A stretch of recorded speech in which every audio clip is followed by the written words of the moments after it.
What up, guys? I got Dorinthea for you today, and it's gonna be a bit of a different video. You can probably see by the length of it. I have three games in this video for you because they were all three pretty different games, all against the same player. They were all played. It's gonna be one uncut take. So three games. Different stuff happened in each game, so there's a lot to learn from this. And I don't expect anyone to watch this like in one sitting. I understand. I probably wouldn't do it either, but I do advise after watching like the first game, maybe you want to do something else. When you see the video pop up back to you on YouTube, I would advise watching it back because I really think you should watch all three of these games because there's stuff to take out from each one of those games. And yeah, let's just get into it. So she's got a lot hard, not a lot hard, but she's got harder by a decent amount with new cards. Katsu got, of course, the harmony and the tenacity, but they aren't as impactful as some of Dorinthea's cards, especially in this matchup. So we do get to go second, which is really strong, especially in this matchup because they're both decks that like going second. She does run Tunic when going first, which is like Dorinthea Katsu games sometimes go very long, so it's not unreasonable to do so to sack the 2 armor for the longevity. And so here we're going first. I'm kind of looking to get rid of the bonds and the flick flag, so I'm down to just block with one card. He buffs it by like 3 or 4. I play the flick flag, we're all good. I keep a blue and an art of 4. I can play a 3 card hand, arsenal the art of 4, or I can play a 4 card hand with the art of 4 depending on what the hand says. But yeah, my goal in general is just gonna be when she doesn't have counters. If I don't have a flick flack or a blocking hand, I'm likely just taking everything, swinging back, and the next turn when she does have a Dawnblade counter and when she likely had to give me some cards, so you don't just blow her out. Then I try to reset the Dawnblade counter. Then we do the back and forth, play out 5 card hands and full blocking. But here she's going first and she hits me with the +5, which not the best card in this matchup, but here obviously it's likely a one-off, so she got rid of it from her deck and she managed to push the damage here. So not the best start for us, but again, can't really complain. Like some stupid stuff can happen when going second against Dorinthea. We see a hand that doesn't function, right? I can go Karachi Karachi, send Whelming, try to go from there. I'm not the biggest fan of that play because if she gives me just one card on the Gust Wave, I'm not breaking my scales for that. The scales and the breeze is just if I had Mask of Momentum maybe I would have, but with links, no. So I say here I do get a little greedy. I go for the buff instead of the go again. My thought process was if I draw something that doesn't if I draw a no go agains, the go again on Whelming potentially doesn't even save me unless I draw into something like an ancestral. But if I do draw an ancestral, I can just pop the breeze riders and we're fine either way. I do go for a bit of a high rolly play here, so I say +1 and we get immediately punished, like really punished. But we do have the harmony, so I can go either Karachi Karachi Whelming, Arsenal Bonds, assuming he blocks the Whelming, or I can play the harmony. I have Descendants to hit, I have 100 Winds to hit, I have Spinning Wheel Kicks to hit, I have stuff to hit. Even like a Foster Fist would be a decent hit just to get in the grave, get some more damage. We hit a yellow Whelming, and now we have two lines. We can either go Karachi Karachi red Whelming or Karachi Karachi yellow Whelming. And I'm gonna go for the yellow Whelming play for multiple reasons. First, they both don't like he has to give me a card plus equipment on it, and because I'm doing this Whelming here, if this hits, if this hits, I have a double buff going on, so I can do a discard Whelming Gustwave, fetch another Whelming Gustwave, play the bonds, banish bonds. I can go for a double bonds play. I'm gonna burn all of my red Whelmings, but that's fine because I have a double buff going. I'm gonna do what? There's gonna be 4, then 5, then 5, then 6, then 5. So that's a bunch of damage, and the two Karachi. So I'm gonna be, and I'm even save links, so I can even pop links if I need to. So I have a really strong turn, assuming this hits, and the difference in damage is just 1. So it's not that big. The 4 to 5 jump isn't that big. He selects no block, which makes me really happy because this either makes me think he doesn't want to block or he's just gonna give me a D react. And when he does give me a D react, I'm thinking to myself, okay, the line I just explained to you where I burn all the red whelmings because one I discard, I search the other and banish the last one and search for the last one with bonds. I go for the +1 and we get blown out. So first turn we leaked 2 damage. We traded 2 cards for 2 cards. And we lost our breaking scales and an art 4 from our deck. So not a great start, obviously. Arsenal overwhelming, and we managed to draw a dead hand again. But we are against Dorinthea, so it's not the end of the world. We can't just block. She's on a 3-card hand, so her options are quite limited for what she can do here. But yeah, really bad start for us. Whiffing on go against and then getting blown out by taking on the chin. We block 6 because assuming she just passes turn here, it has go again, so any buff she gets to swing another Dawnblade likely for 4. Our hand doesn't really function. These are the 2 best cards. I'm not gonna block 9 here and get blown out by twinning plus an attack reaction. And this also kind of plays around CNC because it has inherent go again, so CNC fits really nicely on the curve here. There is a twinning blade.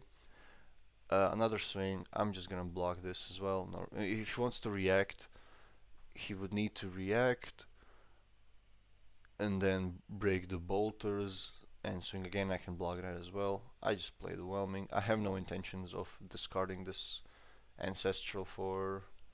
I also wanted to arsenal the ancestral, not the bonds. It's a arguable play, but against something like Dorinthea that can block armor really efficiently, like she can block everything exactly, I felt ancestral is the better card to have. We see a bit of a wacky hand here. It's an out of 4 hand with an ancestral, but no go again. And here I'm thinking, okay, Steel Blade Supremacy. She wanted to keep all of her cards, so every single card is at least 3 value for her. She plays a Supremacy, and I'm like, okay, so her hand is just littered with attack reactions. She's just gonna hit me for like 15 something damage, and I'm gonna be fine. Like I'm gonna take 15. She's gonna get a counter. She's gonna get an arsenal, and I'm swinging back with a potentially game-ending hand right here. Because like ancestral, gust wave, art of war, tunic counter, I have everything I need. I get a glistening player, and I'm thinking like, okay, I want to block when I see the glistening, but then the determination comes out, and I can't even block this, even if I wanted to. I can use my art of war. Here I'm counting the buffs if I ever want to think about blocking this with my art of war, because it's not looking. I need to give my links. What's that? That's 4 on the. I can block for 8 because I don't have a thing in ours. So I can block this potentially. I'm like, okay, she's gonna do some damage. It's not gonna be anything crazy. This is coming in for 6. Let's say she swings again. That's coming in for what? Another 6, maybe 7. Maybe she gets it to 9 with an attack reaction or something. It's all good. She gets the hit. Obviously, triggers Dorinthea. It has inherent go again from the glistening.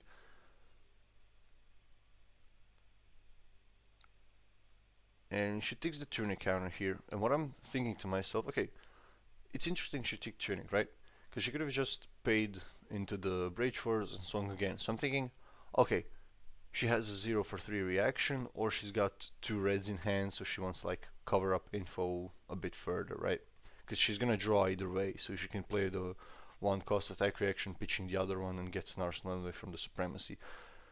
But what happens is basically the worst case scenario. I I assume she didn't top deck in this twinning blade. I assume she had it,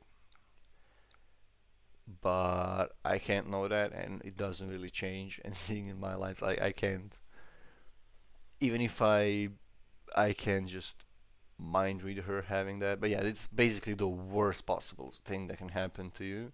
She gets a supremacy, Ironsong, and glistening with a twinning blade, which means she's getting up to 4 counters this turn.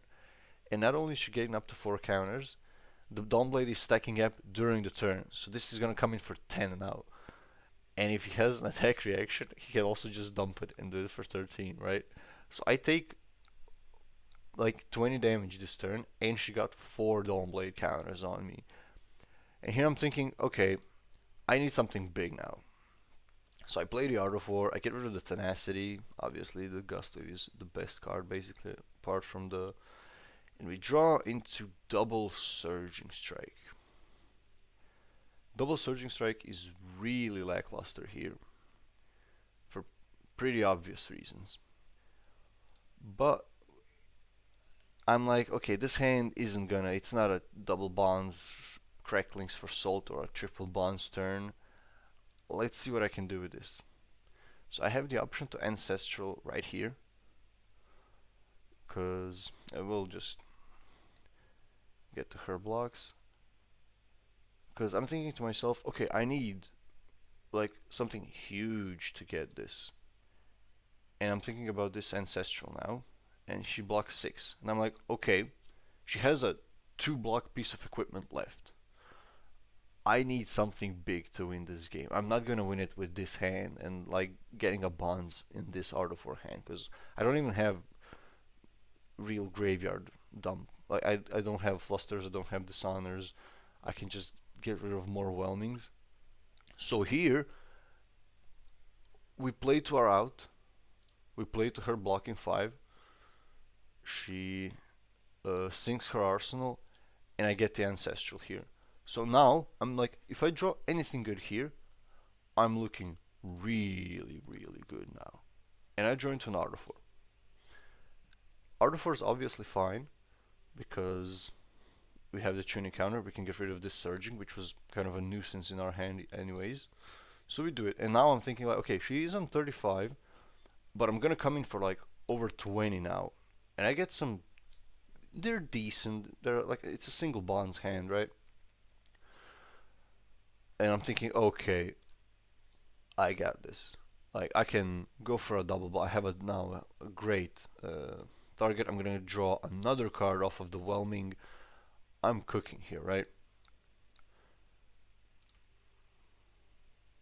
We get here with a sink. So assuming I drew into anything on the top of the deck, I get to discard the dishonor, fetch a bonds, play the bonds. I get to do a lot here. And I actually even get to play a dishonor line as well. So here I'm pretty sure I can present lethal, depending on the draw. I would have been really damn close to presenting lethal here, or a meaningful dishonor, because I can fetch the descendant off of the links if she overblocks. And yeah, we just don't get the draw, or we don't get to the bonds. So obviously, ancestraling the surging would have been a lot better for us there, because we would have gotten to our bonds. So this turn would have been better by quite a lot. But I'm gonna take my...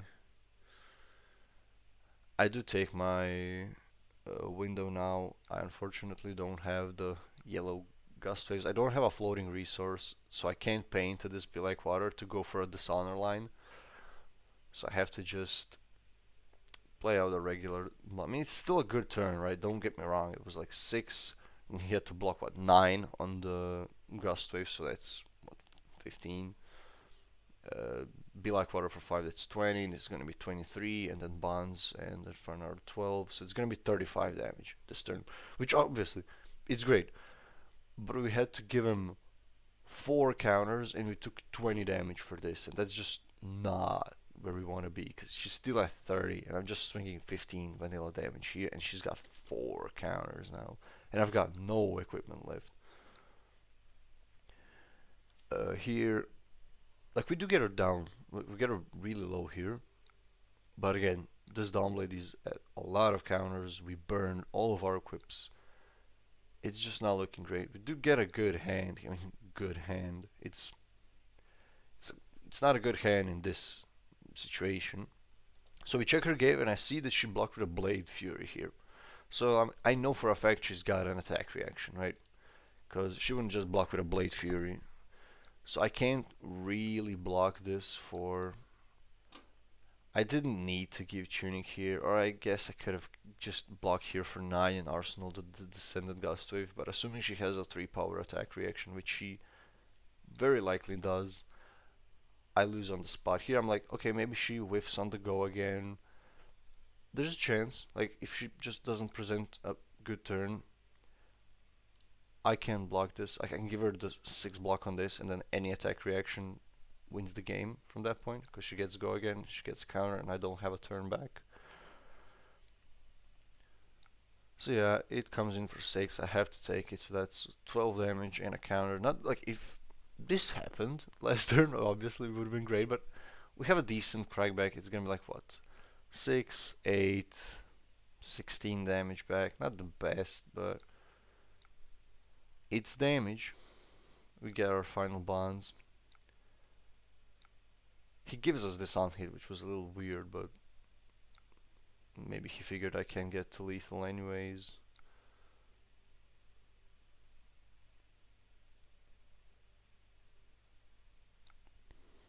He's probably making sure the Dishonorer doesn't have an on-hit here.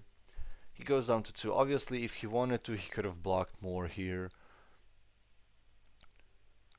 I give him a block 7 here. I'm like, okay, maybe he whiffed on something. Very unlikely, but yeah, and there's the Ironsong from the arsenal, which I assumed he had. So we did a correct block on the thing, but yeah, we just do die here because he gets a second downblade swing. So we do type GG's, but that game didn't feel as bad because like a lot happened there. Like our first turn, we get blown out by the take it on the chin. We whiff on all of our go agains, and on the even on the big turn where we did get a little greedy, of course. But even if you block 6 underwhelming, I play the ancestral. I join to auto 4. I play the auto 4. Obviously works out great for us too. So like that game didn't feel bad. Like some Dory games you just feel bad. So we go for a quick rematch, and we're going second again. We get a pretty decent opening hand. Again, we see an auto 4, which is a little scary against Dorinthea because she can do some wacky stuff turn 0, like Warrior as well or Swing Dawnblade, and yeah, but this is almost the worst thing. It's a nourishing, and here I'm contemplating just playing out the auto 4 and giving him equipment to just block it out. But I'm gonna save my equipment. I'm gonna save the auto 4. I'm gonna be a responsible guy, and we get hit again turn 0 with the 2 for 5. So we leak 8 damage turn 0, and she gets a 5 card hand, which not only like it's better to have 5 cards in hand than have 4 cards in hand in an arsenal, especially because none of these cards are really a good arsenal. So yeah, we leak 8 damage turn 0, and we get hit with the and she gets 5 intellect. My grave isn't great, so here I'm thinking like I'm gonna play out the Descendant. It's gonna get blocked. I'm gonna go Crutch, 100 wins, Arsenal the auto 4. Then I'm gonna take his 4 card hand, and I'm gonna return a 5 card auto 4 hand. I'm gonna have a decent graveyard setup. That's like my thought process here. So I'll lead with the Descendant Gust Wave, assuming it's just gonna get a 3 block. We move on. He blocks 2 here, and when he does block 2, I'm like, nah, that's not happening. This auto 4 is gonna get so much value now. We do hit a decent. Obviously, we're gonna go for the bonds. I'd rather have bonds in Arsenal than the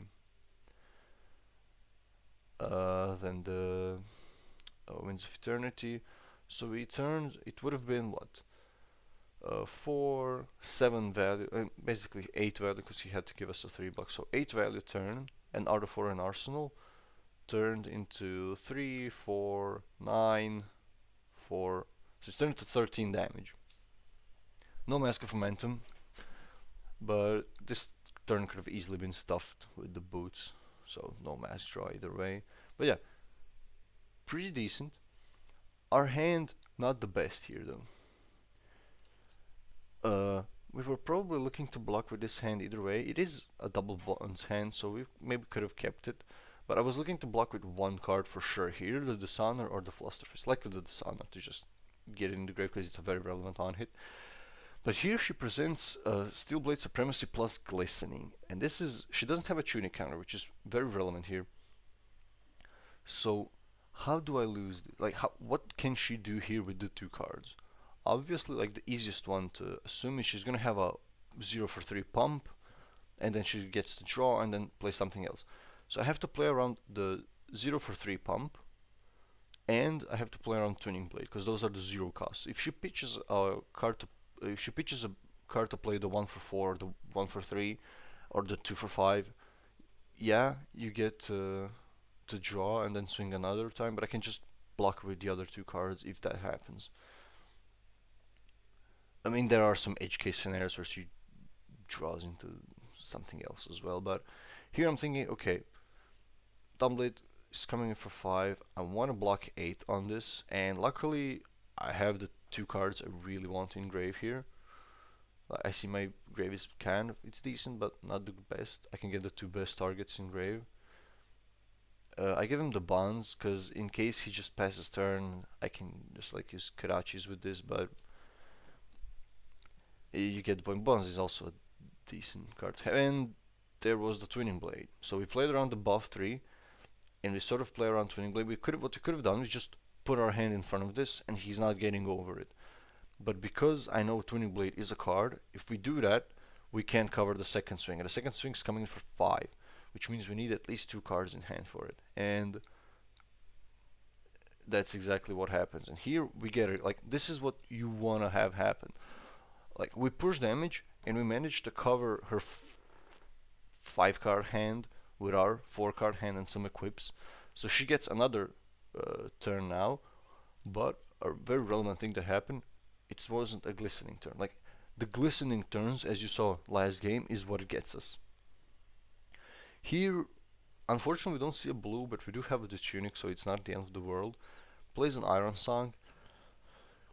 That's a little annoying here. She comes in with a Warrior's Valor as well. If we had like one more instance of armor here, we likely just give the Flick Flag, honestly, and just stuff it immediately.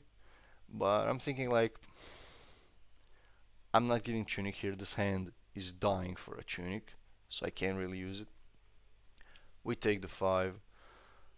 It's not a lot of damage, right? She played 2 cards that are basically 1 and 2 value, so it's not the end of the world. And this Dawnblade is coming for 4, so here I can either choose to keep this Flick Flag for next turn, or I can just use it here to, like, obviously 4 life and prevent prevent the Dawnblade counter.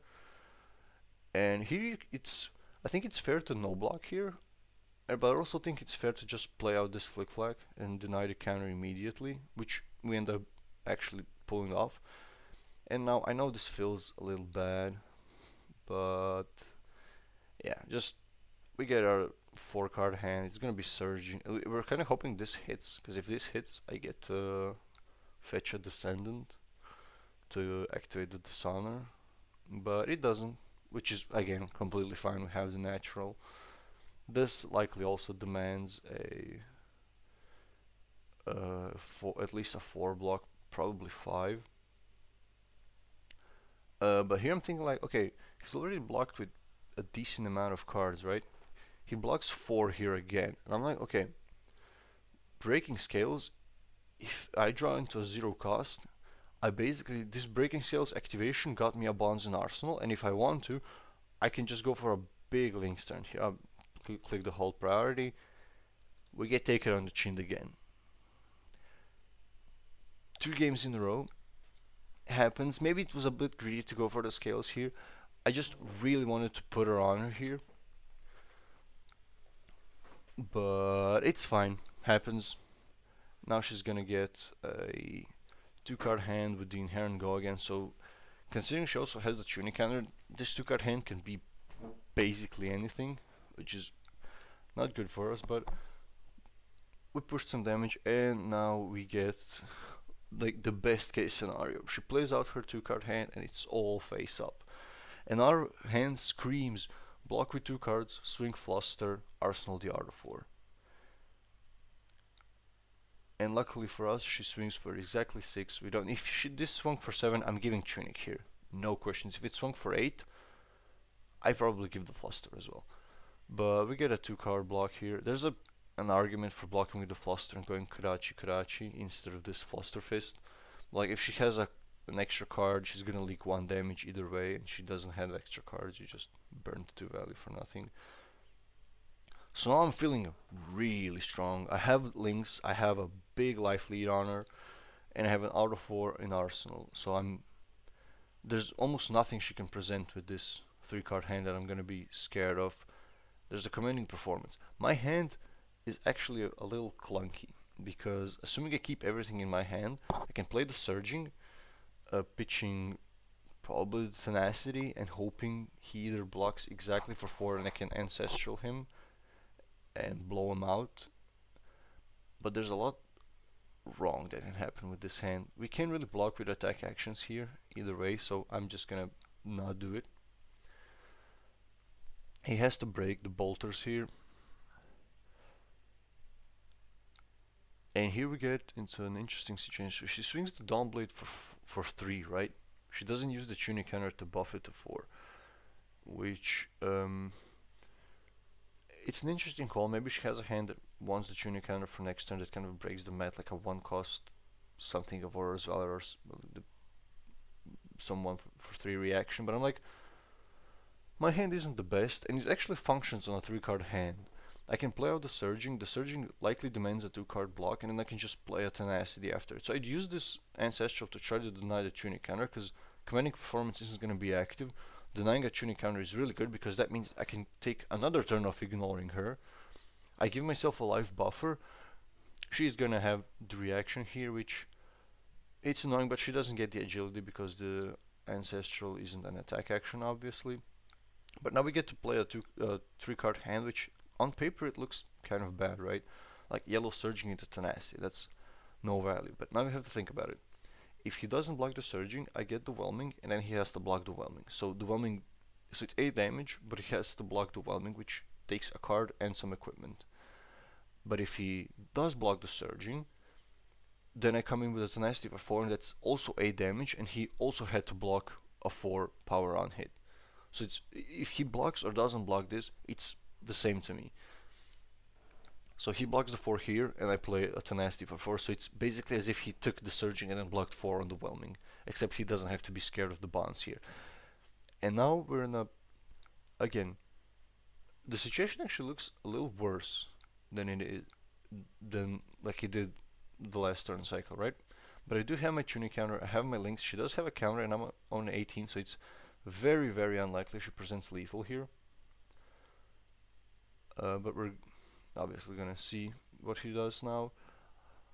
I'm checking the grave for D-reacts and taking on the chins because Be Like Water Ancestral Auto 4 obviously looks great on paper, but if I play it, she blocks for 3, I buff it up to 5, and she take it on the chins, or even a sink, we could be in some trouble. We've seen similar stuff happen. She pitches the Glistening, which makes sense. Like, it's really late for Glistening. Even like to aim to play out with a Glistening here is a little silly. But what turned out to happen is she IPs herself. I'm not 100% sure what happened here, but I play out the Be Like Water. So I want to play the ancestor. I'm thinking of, do I want to Tunic banish the blue and keep the Descendant, keep the Ancestral for Descendant? But I'm like, I'm gonna play out the Art of War, keep the Descendant obviously, because it's a lot safer. Assuming she has something to cover this Be Like Water, I don't want to get screwed over. And yeah, we draw into no 0 costs. But I'm thinking like, okay, this hand is great. I can name this Surging Strike, pop the links, get a bonds, play a Descendant, play a bonds, then play a Surging, then play a Descendant, then play a bonds, then play a Dishonor. So I can have like almost 30 damage here and the Dishonor on hit on 6. But that quickly falls apart here because I realize I don't have bonds left. I had to block with the bonds, if you remember, on the Glistening Twinning Blade turn. So this hand just went from ending the game to being a painfully mediocre Art of War turn. Because we do have we're gonna name it Surging Strike because we are holding the thing in hand. So we could have basically ended the game with this hand, assuming we drew into a 0 cost here, or we had a blue bonds in deck. we win the game on the spot. But it still is an out of 4 turn. We're gonna get some damage off here. Like, she's pretty low. So as bad as it does feel, it's not that bad because like Be Like Water for 5, Descendant for 5, Surging for 5, another Descendant for 5. It's gonna be 20 damage on those 5 cards, and I have to break links here, which is pretty hilarious to strip another card from her because I don't have the blue bonds obviously.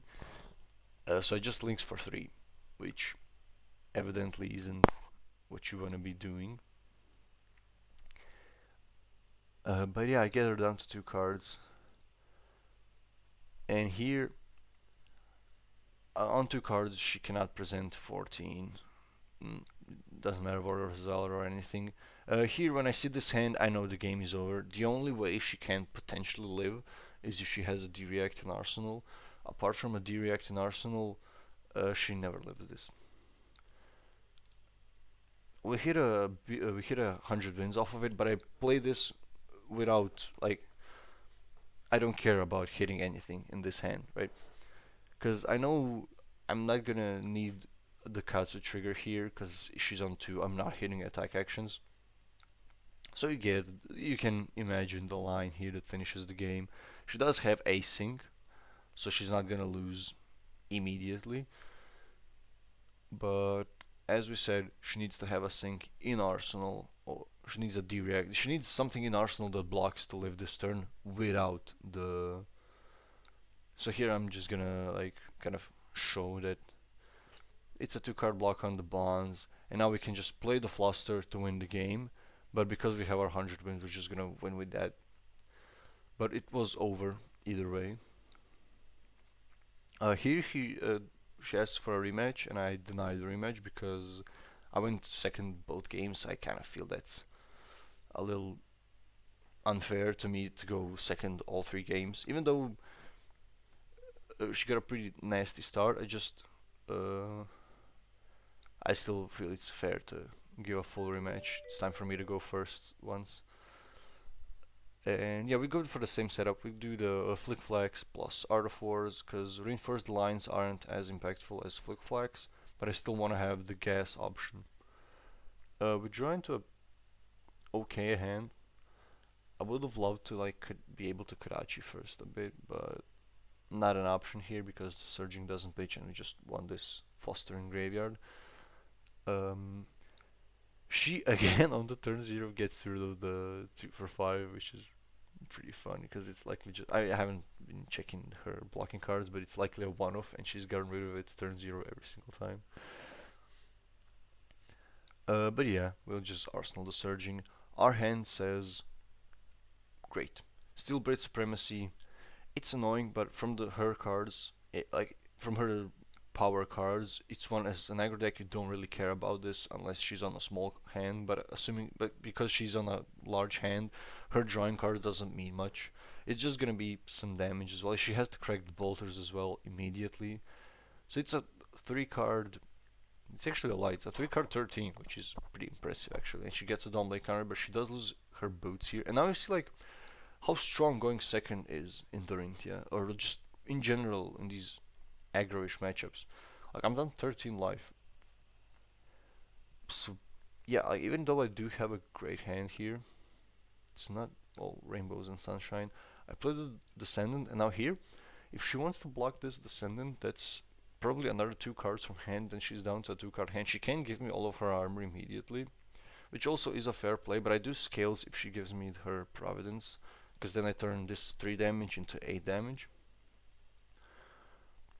But what she decides to do here is it's hard to objectively say what's wrong and what's right in Dorinthea, because who am I to say that 2 cards in her hand aren't worth 8 value? Especially because I could just have a hard bonds, and if I have a hard bonds here as well, because I kind of snap no blocked, me having a bonds hard here is potentially likely as well, because I didn't show any ancestrals as well. So that's another card I don't have in hand. So she no blocks, but to keep the tempo. And here we have an interesting hand. So this is like what it's kind of the worst case scenario with Art of War and Flick Flack in the deck is seeing them together. But even when that happens, it's kind of just like you're assigned to okay, you block with everything that's not the Art of War, and then you try to reset the Dawn Blade, obviously, and then you try to reset the Dawn Blade, and then you hit the Art of War turn after. Naked Dawn Blade for 4. Now, what I could have just done here is said no blocks, because the only go against you can really give to this is either Glint or a Run Through. Run Through isn't a common card in Dorinthea. I've just not seen it very much. And the other is Glint, and if it is Glint, I kind of don't want to block, right? I can just play out my Descendant Art of War hand. So we do get kind of punished here actually for covering this, and she plays an Ironsong, but I'm like, okay, I have a Flick Flack, and even if she does somehow get over the Flick Flack, I have a 5 block with 1 card next turn, in the next swing. So here I'm thinking, should I pitch this? Which is kind of suspicious, but yeah, it's a Blade Fury and a random card she drew in her hand, so I have no tells on what this is, because I'm assuming she kept the Blade Fury. Here we block 6, obviously Tile Shard isn't. We block 6 like this. So we didn't really reset the Dawnblade counter, and she has an arsenal, but we did only block with 3 cards basically, so we did give the equips, but here I'm thinking like, okay, this Descendant is very likely gonna force a card out of her hand, because on hit it presents, again, a Bonds. She blocks with a Route, that's fine. We see our hand, and as you can imagine, we have a decent life buffer, and I'm not blocking with this hand. First of all, it doesn't really block all that well. Second of all, I have an Art of War Surging Whelming hand. There has to be something, even if she presented a Glistening here, I'm not blocking that. She gets like what, a 3 card, that's gonna be for 9, and then another swing for 6. It's gonna be for 7. So she with 3 cards, she presents 16 damage and a counter. So that's crazy value. But again, 3 card 16 is good, right? But what's one thing Dorinthea can't match you? She can't match the 5 card hands. Her 5 card hands, like we saw the first game, the worst case scenario happened, and she caps out at like 20. Obviously here we drew pretty well, but there's such an insane amount of permutations that make this hand insane, because you already have the natural whelming, so like any Gust Wave, any Bonds, Ancestral, there's so many insane draws here. She blocks 6 here, obviously that's correct, because I 9 out of 10 times I'm popping the scales here. We get a Bonds, you know what we're doing. So this is basically like the core of the matchup. You ignore when you have a good hand, you block when you have a bad hand. I mean a bad hand, a Flick Flack hand, or just you've seen it all. This comes in for 4. Here I'm thinking, do I want to just pop my links for 7 damage? Because I can either pop links for a yellow Bonds and a yellow Whelming. So that's 7 damage. So I can just guaranteed pop links for 7 damage here. I'm trying to thinking. Please bear with me, but it's clicking on the thanks. So I'm kind of BM unintentionally. But yeah, I can pop the links for a yellow Whelming and a yellow Bonds, because like I search the yellow Whelming, then Bonds banishes another Bonds. You get the gist of it. Or I can go for Assault, and I already have 3 hits now. So Assault is gonna be 7, assuming anything hits next turn. Anything hits on this turn. So I do just go for Assault, because I'd rather have the Whelming and the Bonds in my deck than the Assault. Assault is pretty bad late game. So I'd rather just get rid of the Assault, and it's basically gonna come in always for a 7, potentially 8 as well. And I get rid of a bad card in the deck. So we swing for a 5. He takes the 5. Oh, escaped. Okay. So now we come in for a fluster. Here I'm thinking of, do I pop the scales here? But I'm like, if she takes this and goes down to 3, my salt's coming in for 8, and that's just game. I don't have to pop my scales here. She plays a D-react. And I'm gonna use my scales here. The scales here are just 2 damage, but they already threatened a lot for this game. So even though didn't get the best use case out of my skills this game, 2 damage in this late game scenario and a very relevant 1 block, I'm fine with that. I come in with Assault. This takes another card. She's down to 1, swings a Dawnblade. The only thing that presents lethal here is run through, and if it is run through, we have Flick Flack and we have a combo card, so we'll deal with it. Here I could have, in hindsight, I probably should have given the Tunic here, and in case he does play the run through, I just Flick Flack, cover it fully, she can't swing again. But I know that my hand just takes her entire hand, so I just no block. He gets 8 damage and an agility. She doesn't get the agility for next time, my bad. But she gets her Dawnblade. We swing for 5. That's 2 cards. Gets the chin, which is decent. So yeah, well, yeah, this always takes the entire hand. I was thinking like if she has a sink, she can sink and Tunic to cover that, but then she has to give the full card to cover the other thing. We strip her hand here, and she has no more equipment blocks, so we definitely take 2 cards from every hand. We actually draw into a pretty bad hand here, but this hand also takes 3 cards from hand and arsenals the Flick Flag, so whenever she decides to swing back at us, we just ignore it. It's probably correct to just pitch the Flick Flag for Karachi, pitch the blue for Karachi, and swing with a 2 and arsenal the Ancestral, but I was kind of afraid of whiffing, but it didn't really matter in the end. We will win this game 99.99% of the times. So yeah, hopefully you enjoy this. Hopefully you learn something as well. Like it's a matchup where I wish I could have done this commentary live because I've basically gone through everything that I'm thinking live, but I don't kind of have proof of it, right? Because I can always act smart about the twinning blades and stuff, but it's hard to record live all the time because when I'm playing, there's usually people around and stuff, so I can't really do live commentaries as much. But yeah, I basically said what I was thinking in the moment. I'm happy with how I played the games. There were some instances where I could have done a bit better with my blocking to cover for more, but I don't think the outcomes of the game would have been any different. The game I lost, the first one, I should have obviously ancestraled on the Surging Strike, but I felt I was so far behind, I really needed that draw off of the Whelming, and it actually worked out really well, but he did have the sync, which I do assume was off of the Crown of Providence, because there's no reason to not play the sync on the Whelming together with that Crown of Providence, or just play the sync itself. So obviously we got punished quite badly, but yeah, it's part of the game, right? Thanks for watching, and if you have any suggestions or something you want to see, just you know where to find me.